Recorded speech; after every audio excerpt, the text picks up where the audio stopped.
శ్రీమాత్రే నమ. జయ గురు దత్తాత్రేయ నమ. ఈ వీడియోలో మనం 2026వ సంవత్సరంలో ఏ రాశుల వారికి అదృష్టం కలగబోతుంది, వారు ఎటువంటి జాగ్రత్తలు తీసుకోవాలి లేదా ఎటువంటి పరిహారాలు పాటించాలి అన్న విషయాన్ని ఈ వీడియోలో పరిశోధనాత్మకంగా నాడీ గ్రంథాల ఆధారంగా మీకు తెలియజేయడం జరుగుతుంది. ఏదైనా రాశి చక్రంలో జాతకుడు యొక్క జన్మ రాశిని బట్టి 9 గ్రహాలు, అంటే చంద్రుడున్న రాశి మీది కాబట్టి మిగతా 8 గ్రహాలతో పాటు చంద్రుడు కూడా తన యొక్క సంచారంలో మీకు లాభాన్ని కానీ నష్టాన్ని కానీ కలగజేయడం జరుగుతూ ఉంటుంది. అయితే ఎప్పుడైనా మనకు ఒక గ్రహం బాధిస్తుంది, ఇబ్బంది పెడుతుంది అనుకున్న సమయంలో ఆ గ్రహానికి శాంతి చేయించవలసి ఉంటుంది. అంటే ఇది పరిహార రూపంలో కానీ, దానం రూపంలో కానీ, జప రూపంలో కానీ, హోమం రూపంలో కానీ మనకి ఇబ్బంది పెట్టే గ్రహానికి పరిహారం చేయించుకుంటేనే మనకి అనుకూలంగా ఉపయోగంగా ఉండే గ్రహాలు మనకు అనుకూలించడం జరుగుతూ ఉంటుంది. మనకి ఫేవర్గా ఉన్న గ్రహాలకి పెద్దగా మనం ఈ జప దానాలు లాంటివి ఏం పెద్దగా అక్కర్లేదు. అయితే మనకి ఏ గ్రహం ఉపయోగపడుతుందో ఆ గ్రహం యొక్క అధిదేవత లేదంటే ఆ గ్రహానికి సంబంధించినటువంటి దేవతని ప్రసన్నం చేసుకోవడం వల్ల, ఆరాధన చేయడం వల్ల కంపల్సరీగా మనకి ఆ గ్రహం యాక్టివేట్ అయి శుభ ఫలితాలు ఇవ్వడం జరుగుతూ ఉంటుంది. అయితే జ్యోతిష శాస్త్ర ప్రకారం పెద్ద టెక్నిక్ ఏంటంటే, అసలు జాతకుడికి గోచారరీత్యా నడుస్తున్నప్పుడు ఏ గ్రహం ఉపయోగపడుతుంది, ఏ గ్రహం ఇబ్బంది పెడుతుంది అని తెలుసుకొని ఆ గ్రహానికి తగు విధంగా పరిహారాలు చేసుకుంటే కంపల్సరీగా మనకి ఆ గ్రహాల యొక్క ప్రభావం మన మీద పడి మనం పొందవలసినటువంటి శుభ ఫలితాలు పొందడం జరుగుతూ ఉంటుంది. అయితే ఏ గ్రహం కూడా, ప్రతి గ్రహం కూడా శుభ ఫలితం ఇవ్వగలదు, అలాగే చెడు ఫలితం, పాప ఫలితం కూడా ఇవ్వగలదు. ఏ స్థానంలో ఉన్నా ఎక్కడున్నా ఏదైనా ఒక గ్రహం ముందుగా చెడు ఫలితాన్ని ఇచ్చిన తర్వాతే శుభ ఫలితాలు ఇవ్వడం జరుగుతుంటుంది. కాబట్టి మనం ముందుగా గమనించి అది సమయానుకూలంగా గ్రహాల యొక్క దృష్టిని కూడా దృష్టిలో పెట్టుకొని ఏ గ్రహానికి శాంతి చేయించుకోవాలి, ఏ గ్రహం యొక్క దేవతను ఆరాధించాలన్న విషయాన్ని మనం ఈ వీడియోలో కేవలం రాశి చక్రంలో, అంటే మీ యొక్క జన్మరాశి ఆధారంగా తెలుసుకోవడం జరుగుతూ ఉంటుంది. మరింత లోతైన ఫలితాలు కావాలంటే మాత్రం లగ్నాన్ని బట్టి, జరుగుతున్న దశను లగ్నంగా తీసుకొని అనేక రకాలుగా మనం ఆలోచించవలసి ఉంటుంది. ఇప్పుడు కేవలం మనం చంద్రుడిని బేస్ చేసుకునే గ్రహాల యొక్క స్థితిగతులు, స్థానాలు తెలుసుకోవడం జరుగుతుంది. అలాగే ప్రతి గ్రహం కూడా వివాహ విషయంలో శుక్రుడిని, వ్యాపార విషయంలో బుధుడిని, ఆరోగ్య విషయంలో రవిని, ఇలాగ ప్రతి గ్రహాన్ని మనం ఆ గ్రహాల మీద గోచార సంచారాన్ని కూడా తెలుసుకొని చేయవలసి ఉంటుంది. బట్ ఏమైనా మనసే ప్రధానం కాబట్టి చంద్రుని ఆధారంగా తెలుసుకోవడం జరుగుతుంది. అందువల్ల ఏంటంటే ఈ వీడియోలో చెప్పిన విషయాన్ని కొంచెం జాగ్రత్తగా, లోతుగా అర్థం చేసుకొని తగు విధంగా మీరు దాన్ని పరిహారం చేయించుకుంటే కంప్లీట్గా మీకు మరింత మేలైన ఉత్తమ ఫలితాలు రావడం జరుగుతూ ఉంటుంది. మీనరాశి వారికి 2026వ సంవత్సరంలో అదృష్టం కలిగించే గ్రహాలు పరిశీలించినప్పుడు సంవత్సర ప్రారంభం నుంచి ఇంచుమించు డిసెంబర్ 5 వరకు 6వ స్థానంలో కేతు గ్రహం. ఇది ఒక్క గ్రహం మీకు సంవత్సర ప్రారంభంలో అనుకూలంగా ఉంది. అయితే కేతువు వైరాగ్యానికి కారణం అవుతూ ఉంటాడు. అయితే కొన్ని సందర్భాల్లో కుజుడిలా పనిచేస్తూ ఉంటాడు. 6వ స్థానం అన్నది శత్రువులపై విజయాన్ని ఇవ్వడం జరుగుతూ ఉంటుంది.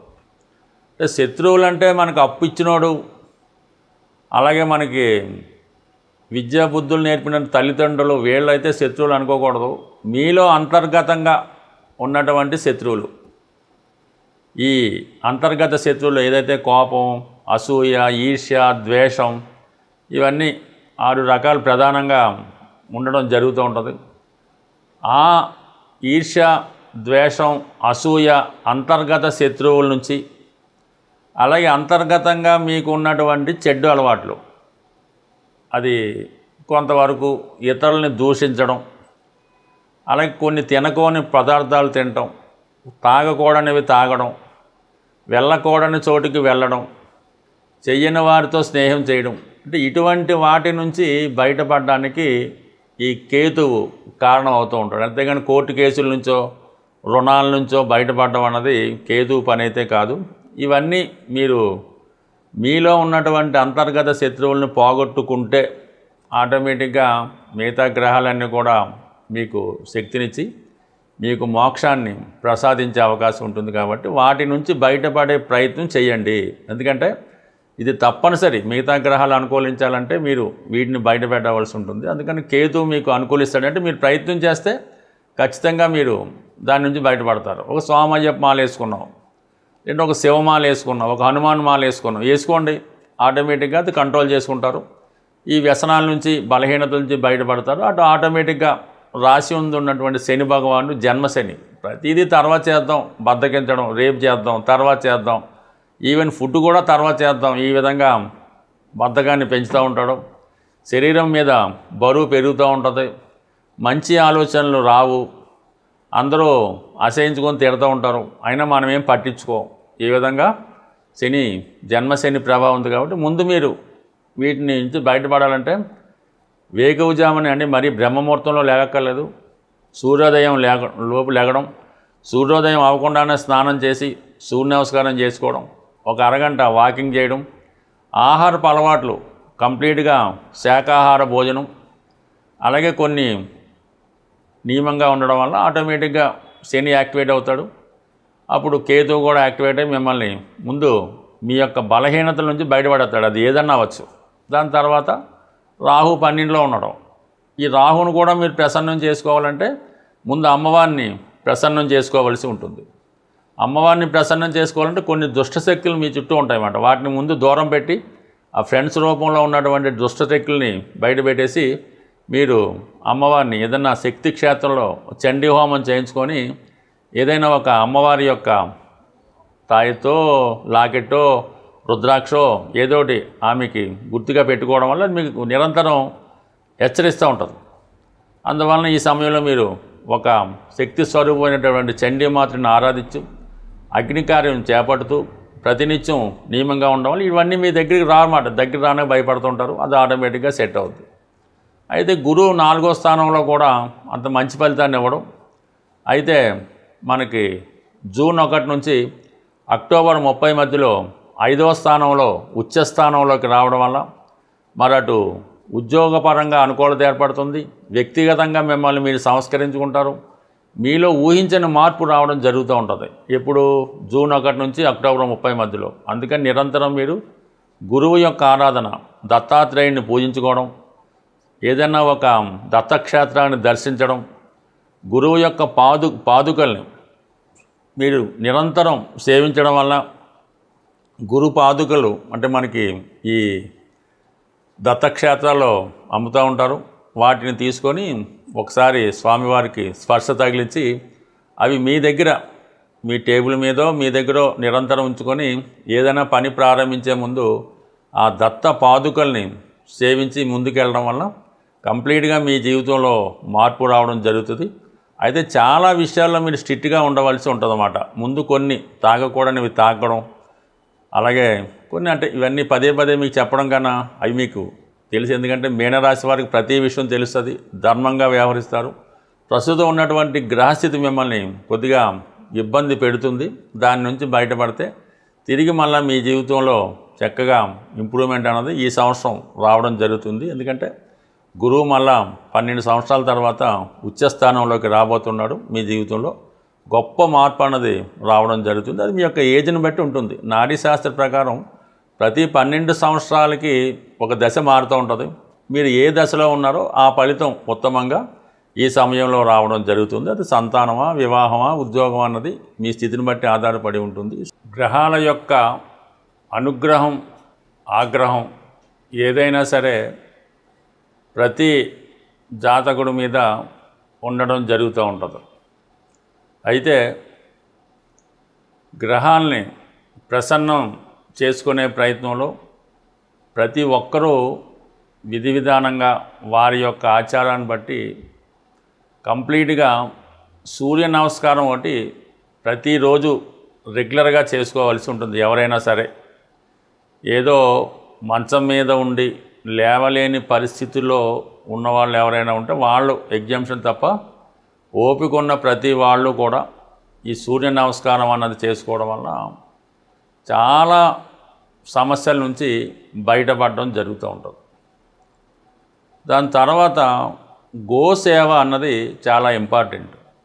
అంటే గోసేవ అంటే ఏదో ఒక గోశాల నిర్వహిస్తూ ఉంటారు పెద్దలు. అక్కడికి వెళ్ళి ఏదో ఆవుకో బెల్లం మొక్కో అటుకులో అది కాదు సేవ అంటే.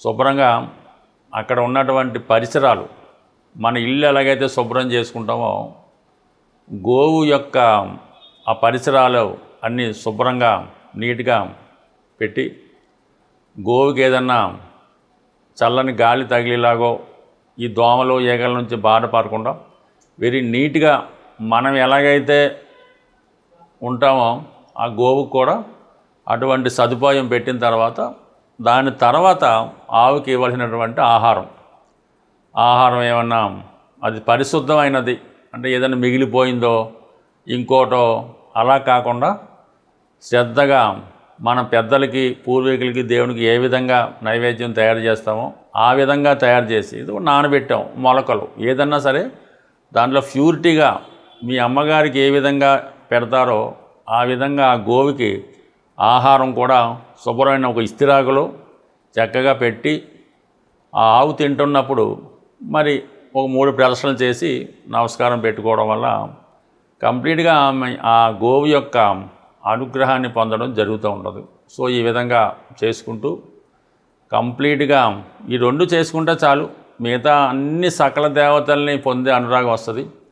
దాని తర్వాత చాలామంది ఈ మధ్యకాలంలో ఎవరైతే మీ కుటుంబంలో ఉంటారో తల్లి ఉండొచ్చు, తండ్రి ఉండొచ్చు, పెద్దలు ఉండొచ్చు, అత్తగారు మామగారు ఉండొచ్చు, ఎట్టి పరిస్థితుల్లో కూడా మీకు ఎంత కోపం ఉన్నా వారిని ఆకలితో మాత్రం ఉండనివ్వకండి.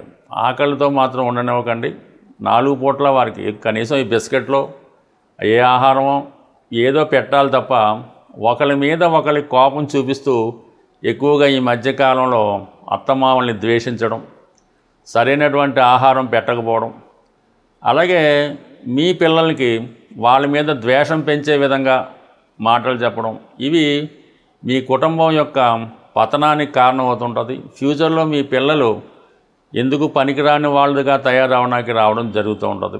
అంటే ఇవన్నీ కొంతమందికి చాలా కొత్తగా అద్భుతంగా అనిపించవచ్చు, కానీ ప్రతినిత్యం ప్రతిరోజు ఎక్కడో అక్కడ ఇది జరుగుతుంది. వీటిని ముందు మీరు కట్టడి చేసుకోగలిగితే అంటే కొన్ని సందర్భాల్లో అది భర్తకు తెలియపోవచ్చు, కొన్ని సందర్భాల్లో భార్యకి తెలియపోవచ్చు.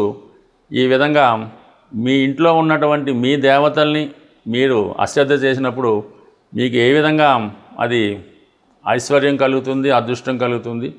ఈ చిన్న చిన్న నియమాల్ని మీరు పాటించండి, ధర్మాన్ని కాపాడండి. అయితే మీ తల్లిదండ్రులని అత్తమామలనే కాకుండా మీ చుట్టుపక్కల ఎవరన్నా అంటే మనకు సేవ చేస్తున్న వాళ్ళు, మన దగ్గర పనిచేస్తున్న వాళ్ళు, కనీసం ఇరుగు పొరుగు వాళ్ళు, పిల్లలు కానీ పెద్దవాళ్ళు కానీ ఆకలితో ఉంటే అది ఎవరికి కూడా రానించదు, దేశానికి కూడా అంత క్షేమం కాదు. సో ఈ చిన్న విషయాన్ని మీరు అర్థం చేసుకుంటే మీరు అదృష్టవంతులుగా మారడం, అన్నపూర్ణగా మారడం జరుగుతుంది. స్వస్తి.